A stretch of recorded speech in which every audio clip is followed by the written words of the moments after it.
नमस्कार साथियों। आज नवदुर्गा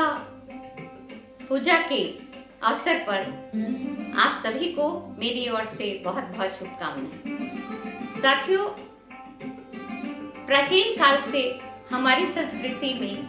मातृशक्ति को सृष्टि की रचयिता के रूप में देखा गया है। वैसे तो जब से मानव ने की बुद्धि का विकास हुआ, तब से उसके मन में यह प्रश्न हमेशा से उठता रहा कि इस सृष्टि का रचयिता कौन है। यही प्रश्न हजारों साल से आज तक ऋषि मुनियों से लेकर वैज्ञानिकों तक आज भी इस प्रश्न का उत्तर हम नहीं ढूंढ पाए, लेकिन प्रयास हमेशा जारी है। ऋषि मुनियों ने सर्वप्रथम ऋग्वेद में इसका उल्लेख किया और दशम मंडल के आते आते दशम मंडल के भी अंत तक 90 सूक्त जो है उसमें पुरुष सूक्त है, उसमें सृष्टि का रचयिता कौन है उसके बारे में, बड़े उसके गूढ़ रहस्यों के बारे में काव्य भाषा में ऋचाएं जो लिखी गई उसमें इस चीज का वर्णन किया गया। उसके साथ साथ अगर आज की वैज्ञानिक भाषा में बात की जाए तो 121वां जो सूक्त है उसमें भी space, time, matter, cosmic energy, observation effect, जिसे क्वांटम थ्योरी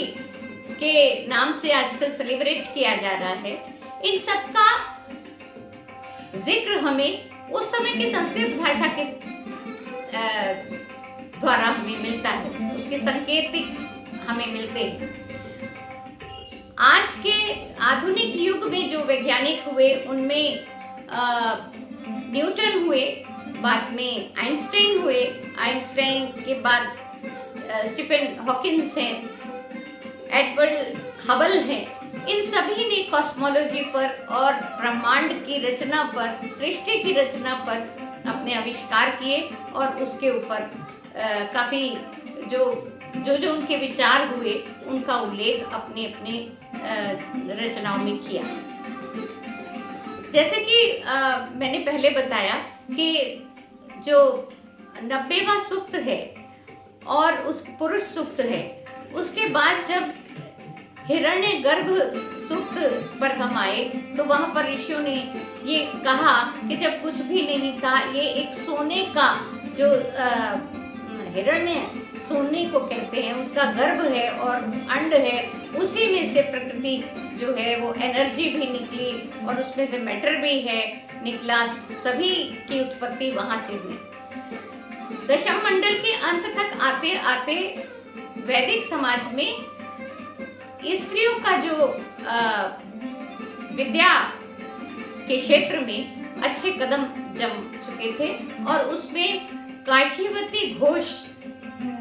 जो है और वाग अम्भ्रणी जो है वो मुख्य रूप से उन्होंने बहुत सारे ऋचाओं का भी जो है उसको लिखा ऋग्वेद में। इसी के परिणाम स्वरूप 125वां जो सूक्त है उसमें उसकी जो रचयिता है वो एक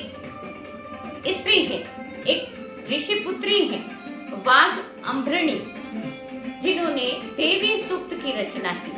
और उन्होंने अपने प्रमाणों के आधार पर ये प्रमाणित किया कि यदि सृष्टि की रचना आज भी जो है वो माँ के गर्भ से ही होती है और इसी तरह से हिरण्यगर्भ जो है उसमें से सारी सृष्टि की रचना हुई है। तो रचनाकार जो है वो जगत जननी है,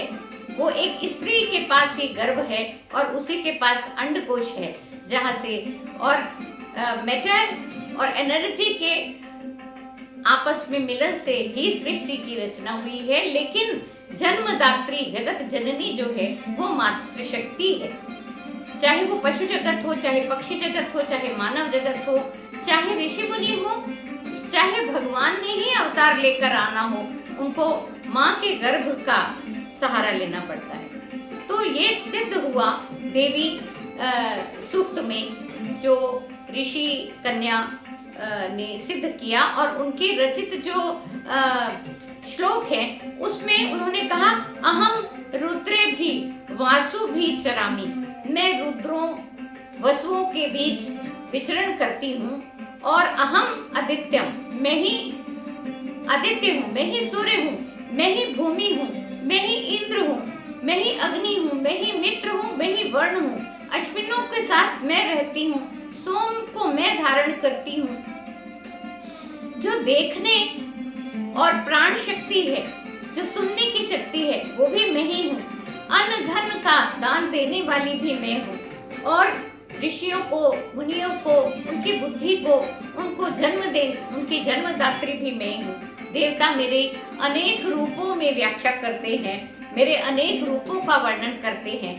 और इस तरह से देवी सूक्त में देवी की जो का रूप है अनेक, वो उनको दर्शाया गया, जो प्राकृतिक रूप है उनके। बाद में साधारण मनुष्य को ये दर्शन समझाने के लिए काफी 100 सालों के बाद जो है वो हमारे भागवत, देवी भागवत पुराण लिखे गए, और इस समय तक आते आते ऐसा लगता है कि जो नारी का उच्च स्थान वैदिक स्थान में था, जो गायत्री थी उस समय, और जो उस समय की गार्गी, मैत्रेयी, काशी घोष, वो सब जो उस समय का समय था, वो थोड़ा थोड़ा अब पुरुष प्रधान समाज होने लगा था, और जो ये भगवती श्रीमद् भगवती पुराण जो है उसमें जो प्रथम स्कंद है उसी में भगवती पुराण को लिखने से पहले ये कह दिया गया कि स्त्री जो है उसको वेद अध्ययन का अधिकार नहीं है। ये बड़ी ही विस्मय की बात है। उसके बाद खैर हम ऋग्वेद पर आते हैं। उसमें जो माँ के रूपों का वर्णन किया गया, वो रूप हमें प्राकृतिक रूप में भी आज दिखाई पड़ते हैं, और हमें आज वो मानवीय रूप में भी दिखाई देते हैं। प्राकृतिक रूप में भूमि भी वही है, नदियां भी वही हैं, वायु भी वही है, प्राण शक्ति, प्राण ऊर्जा भी वही है, सूर्य भी वही है, और उनका वर्णन जो हमारे वेदों में कहा गया और जो हमारे पुराणों में जो उसके रूप का दर्शन किया गया, वो आज हमें अपने समाज और परिवार में आप गिन के देखिए, ये 9 दुर्गा जो है हमारे परिवारों में है, हमारे समाज में है। प्रथम दादी के रूप में, फिर माँ के रूप में, फिर बहन के रूप में, पत्नी के रूप में, पुत्री के रूप में, पुत्र वधू के रूप में, सास के रूप में, पोती के रूप में, नातिन के रूप में, पूरे 9 जो रूप हैं वो हमारे परिवार और समाज में आज भी है। और इसके साथ ही जो हमें 9 दुर्गा के रूप हमें दिखाई पड़ते हैं, जैसे शैलपुत्री का रूप है, वो हिमालय की पर्वत की पुत्री है, जो बहुत ही वात्सल्यमयी पुत्री है, और उसके साथ ही ब्रह्मचारिणी का रूप है, जो तब ज्ञान के लिए उत्सुक शिक्षा ग्रहण करती हुई एक युवती है। फिर उसके बाद चंद्रघंटा एक परिपक्व नारी है, जिसने सारी शिक्षा ग्रहण कर ली है, ज्ञान प्राप्त कर लिया है। उसके बाद वो गृहस्थ आश्रम में जाने के लिए तैयार है। कुष्मांडा जो है वो एक गर्भवती स्त्री को दिखाया गया है, जिसके हाथ में जो कुंभ है वो गर्भ को प्रदर्शित करता है। सृष्टि सर्जन के लिए वो तैयार है। उसके बाद स्कंद माता का रूप है। स्कंद माता जो है वो स्कंद अर्थात कार्तिकेय के रूप में अपने पुत्र को गोदी में लिए हुए ममतामयी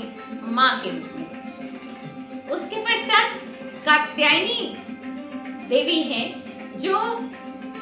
जैसे माना जाता है कि माँ बनने के बाद स्त्री में अत्यंत बल और शक्ति का वर्धन होता है, और जैसे मल्टीटास्किंग वुमेन जो है, मदर जो है, उसका रूप है हमें कात्यायनी देवी में दिखता है, जो अपने बच्चों की सुरक्षा के लिए किसी का वध करने के लिए भी तैयार रहती है, इतनी बलशाली है। इसके बाद काल रात्रि है। जो हमें ये संदेश देती है कि जो सृजन करता है, जो जगत जननी है, यदि उसकी अवहेलना की जाए, उसकी ममता का अनर्थ, उसकी गलत फायदा उठाया जाए, तो वो रौद्र रूप धारण करके विनाश का कारण भी हो सकती है। उसके बाद महागौरी है, जो एक पारिवारिक नारी को प्रदर्शित करती है, शिव जी को पति के रूप में और अपने बच्चों के गणेश जी और कार्तिकेय की माँ के रूप में एक घोर वर्ण लिए हुए एक संभ्रांत स्त्री। और बाद में सबसे अंत में सिद्धदात्री हैं। सिद्धदात्री एक अनुभवी, सारे जीवन की सिद्धियों को लिए हुए हैं, जो अपने समाज में अपने ज्ञान और अपने अनुभवों को, अपनी सिद्धियों को देने के लिए हमेशा तैयार रहती हैं। ये सभी रूप बहुत गरिमामय रूप हैं एक माँ के।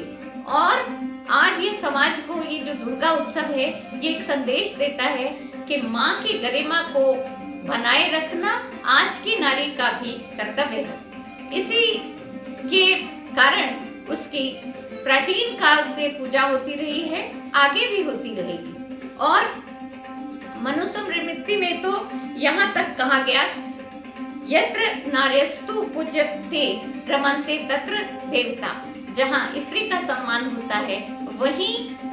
उत्तम संतानों के रूप में देवता आते हैं। तो मुझे ऋग्वेद के ये सूक्त पढ़कर, देवी भागवत पुराण पढ़कर और दुर्गा जी के इन रूपों की जो पुस्तक मैंने दिखाई वो पढ़कर जो मुझे ज्ञान हुआ थोड़ा बहुत, वो मैंने आपके साथ शेयर किया। आशा करती हूँ कि ये रूप जो है सदैव इसी तरह अपनी गरिमा लिए हुए हमेशा से पूजे जाते रहे हैं और आगे भी पूजे जाते रहेंगे। धन्यवाद।